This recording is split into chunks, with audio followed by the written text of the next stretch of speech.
Vamos falar um pouquinho sobre as cores das formas pensamento.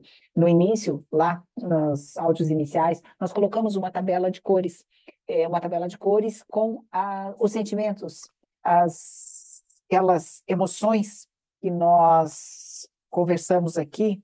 Foi essa tabela aqui, com as cores, e abaixo existem os sentimentos e as emoções. E essa tabela de cores, ela está bem detalhada num outro livro que também é do Charles Leadbeater, que é um dos autores teosofistas desse livro aqui, Formas de Pensamento. E essa tabela de cores está presente nesse livro aqui, ela está muito bem descrita e detalhada num livro Homem Visível e Invisível. Esse livro é escrito em inglês, mas tem uma tradução em espanhol. E nesse capítulo aqui, que ele fala do significado das cores, eu trouxe aqui alguns pontos, uns resumos que eu vou colocar aqui para nós deixarmos também completo esses vídeos sobre as formas de pensamento. Então, vamos ressaltar alguns pontos. Todo preto, cores pretas, significam ódio e malícia. Todos os tons de vermelho, do pálido vermelho telha ao vermelho escarlate brilhante, indicam raiva. A raiva brutal aparecerá como lampejos de um avermelhado pálido das nuvens castanho escuras, enquanto a raiva de indignação nobre, não entendi o que significa isso, indignação nobre, a raiva da indignação nobre é de um vermelho vivo, quase belo, embora dê uma sensação desagradável. Um vermelho particularmente escuro e desprezível, quase exatamente da cor chamada de sangue de dragão, mostra uma paixão animalesca e o desejo sensual de vários tipos. Então, vários tons de vermelho relacionados a algumas emoções aqui. O castanho claro, ele está dizendo esse castanho quase como uma ferrugem, transmite avareza. O castanho acinzentado, fosco, sólido, é um sinal de egoísmo. Uma cor que é dolorosamente comum. O cinza chumbo significa depressão, ao passo que um cinza claro pastel está associado ao medo. O cinza esverdeado é um sinal de falsidade, enquanto o marrom esverdeado, em geral manchado com pontos e lampejos de vermelho escarlate, indica ciúme.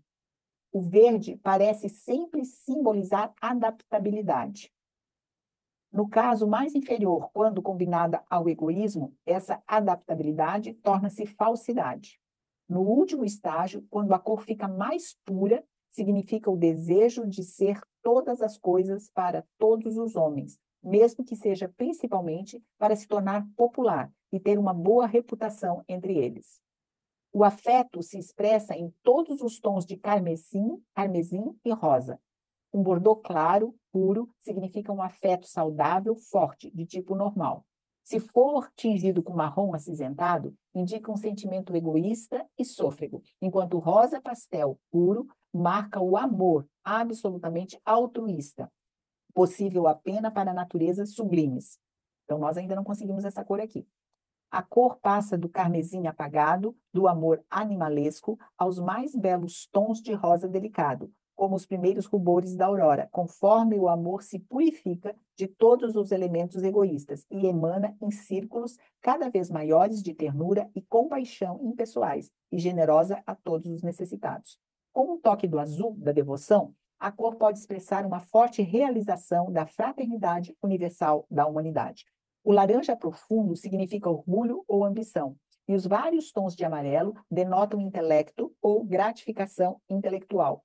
O ocre apagado sugere a direção dessa faculdade, ou seja, dessa faculdade intelectual, para propósitos egoístas, enquanto o amarelo ouro claro mostra um tipo mais elevado, e o amarelo pastel luminoso é um sinal do uso mais sublime e altruísta do poder intelectual, a razão pura direcionada a fins espirituais. Então, o amarelo ouro claro, nós estamos usando o nosso intelecto para fins espirituais e elevados. Todos os diferentes tons de azul indicam um sentimento religioso e variam por todos os matizes, desde o marrom azulado escuro, da devoção egoísta, ou o azul acinzentado claro, do culto fetichista, com traços de medo.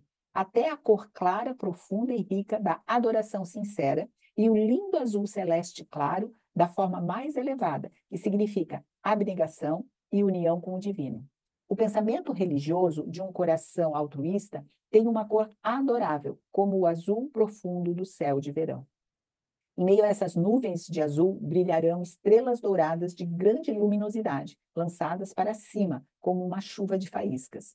Uma mistura de afeto e devoção é manifestada por um matiz de violeta, cujos tons mais delicados mostram a capacidade de absorver e responder a um ideal sublime e belo. O brilho e a intensidade das cores costumam ser uma medida da força e da atividade do sentimento. Este é o resumo do significado das cores retiradas do livro, reforçando de que a nossa aura, o nosso espírito, ele tem cor, ele tem cheiro, e nós não precisamos dizer aos espíritos e entidades que nos veem, que nos encontram, o tipo de pessoa que nós somos, ou o tipo de sentimento ou pensamento que nós exalamos, que nós temos dentro de nós, porque o nosso espírito ele vai estar colorido com esses matizes.